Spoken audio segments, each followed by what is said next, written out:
Hi நண்பா, part 1 video பார்க்கலைன்னா பார்த்துட்டு வந்துடுங்க. எப்படி வந்தோம், யார் யாரெல்லாம் வந்தோம், எதுக்காக வந்தோம், நாகமரையில் போயிட்டு எதுக்கு திருப்பி இந்த ஏரியாவுக்கு வந்தோம்னு சொல்லி ஃபுல் டீட்டெயிலும் பார்ட் 1 தான் இருக்குது. இப்போ நீங்கள் பார்த்துட்டு இருக்கிற 2 வீடியோவுமே தனித்தனி செல்லில் எடுத்தது. எந்த செல்லோட குவாலிட்டி நல்லா இருக்குன்னு சொல்லி பார்த்து கமெண்டில் சொல்லுங்கள் நண்பா. மேலே இருக்கிற வீடியோவா இல்லை கீழே இருக்கிற வீடியோவான்னு பார்த்து சொல்லுங்கள். கடைசியாக பார்ட் 1 இந்த ஏரியாவை நம்ம கார்லேயே ஒரு ரவுண்டு சுற்றினதோட முடிஞ்சிருக்கோம். கார் வந்து நின்னோடனே எல்லா பசங்களும் லைனாக ஓடி போயிட்டாங்க குளிக்கிறதுக்காக. குளிக்க போன 10 நிமிஷத்தில் உள்ளங்கை அளவுக்கு ஒரு சின்ன மீனை பிடிச்சிட்டு வந்துட்டாங்க. நானும் எபியனும் அந்த மீன் கூட விளாண்டுட்டு இருந்தோம். இறந்துருச்சுன்னு தான் நினச்சோம். கடைசியாக துள்ள ஆரம்பிச்சிருச்சு. உயிரோடு இருக்கிற மீனை எப்படின்னு காப்பாற்றினுன்னு சொல்லிட்டு ஒரு சின்னோண்டு பிளாஸ்டிக் கவர் தேடி கண்டுபிடிச்சி அதில் ஆற்று தண்ணியை பிடிச்சிட்டு வந்து இந்த மீனை விட்டாச்சு. அந்த கவரை எபியான கையில் கொடுத்துட்டு பத்திரமா பார்த்துக்குவாங்க, நான் கொஞ்சம் நேரம் தனிமையாக போகணும் அப்படின்னு சொல்லிட்டு இயற்கையை ரசிக்க கிளம்பிட்டேன். எங்களுக்கு முன்னாடி ஒரு தோட்டம் இருந்துச்சு. அந்த தோட்டம் ஃபுல்லாகவே மாடுங்களுக்காக தீவனம் போட்டிருந்தாங்க. அந்த தீவனத்துக்கு எப்படி நீர் பாய்ச்சுறாங்கன்னு பார்த்தீங்கன்னா, நம்ம ஆற்று தண்ணியிலேருந்து ஒரு மோட்டர் வழியாக எடுத்து வர்றாங்க தண்ணி பைப் மூலயமா. இந்த ஏரியாவில் ஃபுல்லாகவே ஆயில் மோட்டர் தான் யூஸ் பண்ணிகிட்டு இருக்காங்க.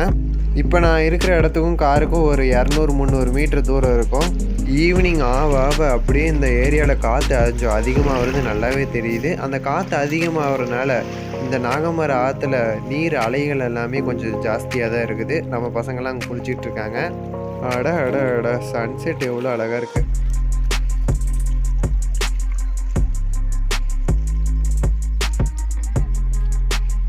திருப்பி நம்மளை கூப்பிட்றாங்க ஏதோ மீன் பிடிச்சிட்டுன்னு சொல்லிட்டு. இவ்வளோ நைட் ஆயிடுச்சு. இந்த நைட்லேயும் கை நிறைய மீன் உயிரோடு பிடிச்சிட்டு வந்து கையில் கொடுத்துருக்காங்க. நிலாவே வந்துருச்சு. கை நிறையா கொண்டு வந்த மீன் எல்லாத்தையும் கொண்டு போய் அந்த கேரி பேக்குள்ளேயே விட்டுட்டேன். நம்ம குட்டீஸுங்கெல்லாம் இப்போ தான் ஆற்றுலேருந்து எந்திரிச்சு வந்திருக்காங்க. எல்லாம் ட்ரெஸ் சேஞ்ச் பண்ணிவிட்டு நானே கிளம்ப போகிறேன் நண்பா. நைட் டைம் வேறு ஆயிடுச்சு. நம்ம குட்டீஸுங்கெல்லாம் இன்னும் தண்ணியிலே இருந்தாங்கன்னா சளி காய்ச்சல் வந்துடுன்னு சொல்லிட்டு நாங்கள் வண்டியை ஸ்டார்ட் பண்ணோன்னே எல்லோரும் குடுக்குன்னு ஓடி வந்து ஏறிட்டாங்க. அவங்க குளிச்சுட்டு இருக்கப்ப எப்படி மீனை பிடிச்சோன்னு சொல்லி பகிர்ந்துட்டு இருக்காங்க.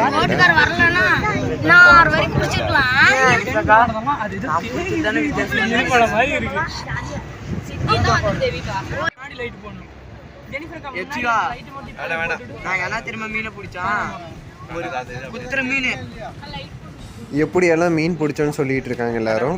நிறையா மீன் என்கிட்ட பிடிச்சி தந்தாங்க. கொத்துற மீன் பயங்கரமா இருந்துச்சு, அதை பிடிச்சோம் நாங்க. ஒரு பெரிய மீன் சிக்கிச்சாமா, அதை விட்டுட்டாங்களா அவங்க. இதெல்லாம் மறக்க முடியாத நினைவுகள். நம்ம சிவாவுக்கு இது மறக்க முடியாத நினைவுகளாமா. இது அவனுக்கு மட்டும் இல்லை, நம்மளோட சப்ஸ்கிரைபர் அதாவது நம்மளோட நண்பேஸுக்கும் இது மறக்க முடியாத ஒரு நினைவாக தான் இருக்கும் இந்த ட்ராவல். இன்னதான் இருந்தாலும் நம்ம பசங்க 1 கிலோ மீனுக்கிட்ட உயிரோடு பிடிச்சிட்டாங்க. எப்படி தான் இந்த மீனுங்கள் எல்லாத்தையும் உயிரோடு பிடிச்சிங்கன்னு நான் விசாரிக்கிறப்ப தான் சொன்னாங்க. நேற்று நாங்கள் நாகமரைக்கு வந்திருந்தோம். அப்போ குளிக்கலான்னு சொல்லிட்டு அப்படி குளிச்சுட்டு இருக்கப்போ தான் ஒரு மீன் வலை வந்து எங்கள் காலில் மாட்டுச்சு. அந்த மீன் வலையில் தான் மீனெல்லாம் நேற்று பிடிச்சோம். அதே மாதிரி இன்றைக்கும் வந்தோம். இன்றைக்கும் அதே மீன் வலையில் நிறைய மீன் சிக்கிச்சு. அதை தான் நாங்கள் உங்களுக்கு பிடிச்சிட்டு வந்தோம்னு சொன்னாங்க. எப்படியோ பேசிக்கிட்டு நெருப்பூர் வரைக்கும் வந்தாச்சு நண்பா. அடுத்தது என்னது வெள்ளூர், அதுக்கப்புறம் நம்ம ஊர் ஏரியூருக்கு போகிறோம். இந்த ஏரியா ஞாபகம் இருக்கா, உயிரோட மீன் பிடிக்க வந்தோமே அதே கடை தான். நான் சொன்ன மாதிரி இந்த சண்டே கண்டிப்பாக போகிறோம். மீனை பிடிச்சிட்டு வந்து சமைக்கணும் நண்பா.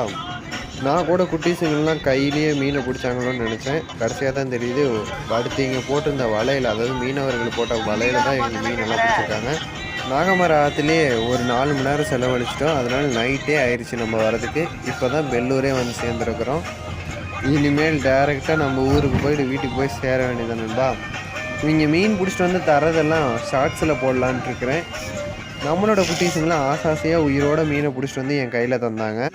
அதனால் அந்த வீடியோ எல்லாத்தையும் ஷார்ட்ஸில் போடலான்னு முடிவு எடுத்திருக்கேன் நண்பா. இந்த ஏரியாவை பார்த்தோன்னே நமக்கு ஞாபகம் வந்திருக்கும் அம்மா பூங்கா, அதாவது கரும்பு அறுவடை செய்ய போனோமே பொங்கலுக்கு, அதே தான் நண்பா. அந்த வீடியோ ஒன்றும் பார்க்கலையா, கீழே டிஸ்கிரிப்ஷனில் லிங்க் தந்திருக்கேன் நண்பா. எப்படியோ கருங்கல் 3 ரோடுக்கு வந்தாச்சு. மேச்சேரி, நாகமர, பினாகர் ரோடு 3 இங்கே தான் ஜங்ஷன் ஆகுது. இந்த ரோட்டில் அம்மா பூங்காவுக்கு பின்னாடி இருக்கிற மலைக்கு நானும் மோசஸனாவும் போனோமே ரேஸு, அந்த வீடியோவோட லிங்க்கும் டிஸ்கிரிப்ஷனில் தரேன். வந்துட்டோம்.